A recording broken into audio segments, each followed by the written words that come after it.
Greetings everyone, Marking TV. We've got a special guest all the way from Rennes in France, Sophie from Champagne and Village. Welcome. Thank you very much. I'm very happy to be here. So there's a phenomenon that's been going actually on, I guess, about the last 10 years in the United States, maybe a little bit more.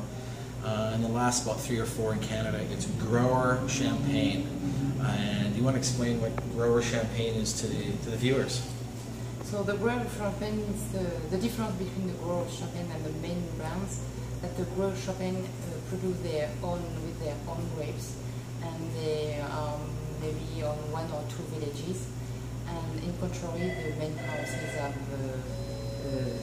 100 or 200 villages in their water. Yeah, so they'll source from 200 different villages, from different growers, and blend for style, flavor, and consistency. So think of it this way. Everybody buys Burgundy or Bordeaux from small grower houses, whether it's in Gevrey-Chambertin or Moray Saint-Denis. And this revelation is actually starting to happen in Champagne. So what you want to look for on the label, and it's in very, very tiny lettering, right at the bottom, it will say either NM, which means NM is négociant manipulant, which means it's the big houses, and RM, it'll say élaboré par RM manipulant, which means the grower grew the grapes and made the champagne himself. And many people are switching to organic and biodynamic winemaking, correct? In there. So viticultural practices have changed. What else has changed in the last sort of 10 years that you've seen? Last 10 years, yes, we have a change with the culture of the vineyards, and the champenois we like almost a culture raisonnée, and for some of them they prefer to be biodynamic, but it's very, very hard to be biodynamic. Because of the weather. Yes, the weather. A lot of work, and it's a real philosophy.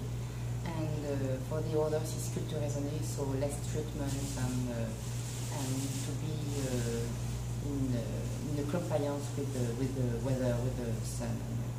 So taking everything in consideration, but using less chemicals in the vineyard, and just making the soil come alive. So we're going to we have a staff seminar coming up shortly. We've got 5 different champagnes. I don't know which ones. Chris, which should we taste? What do you want to taste? The rosé. Which should we taste first? Yes, rosé. Rosé. Okay, let's taste the. Let's see.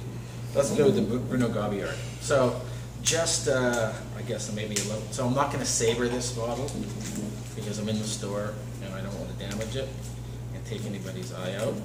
But a couple of safety things. Never point the bottle at people unless you really don't like them.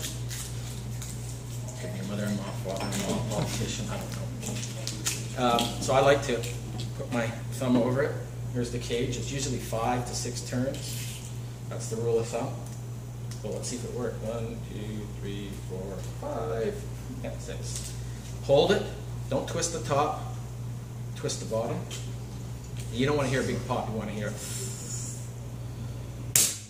kind of like that. And if it starts to go up, turn the bottle this way. I know it's counterintuitive. It will stop it foaming over. As you can see, it does work. So, Sophie, what can you tell us about Bruno Gobillard? Can you pass another glass?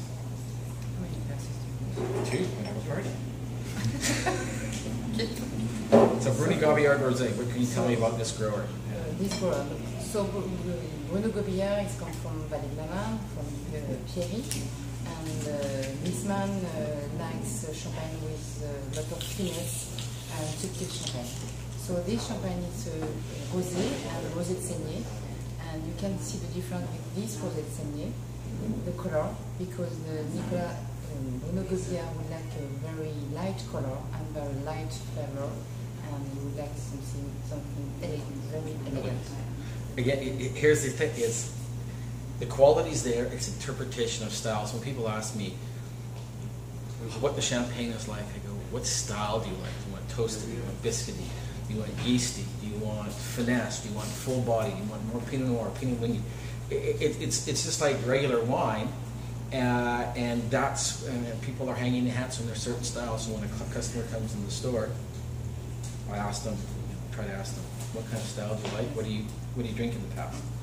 So here's a toast to our staff seminar coming up. It's your first time to Vancouver, right? Yes. And we're doing a dinner at Chibo in a couple hours, champagne dinner, so that should be pretty good. So cheers. Yes. Let's see what this tastes like. Oh, it's got a little lemon yeasty note to it. Oh, it's really finessey, very fine. So these wines always sell obviously at Christmas, but I'd say open them year round because champagne is very versatile. But thanks for listening. Cheers.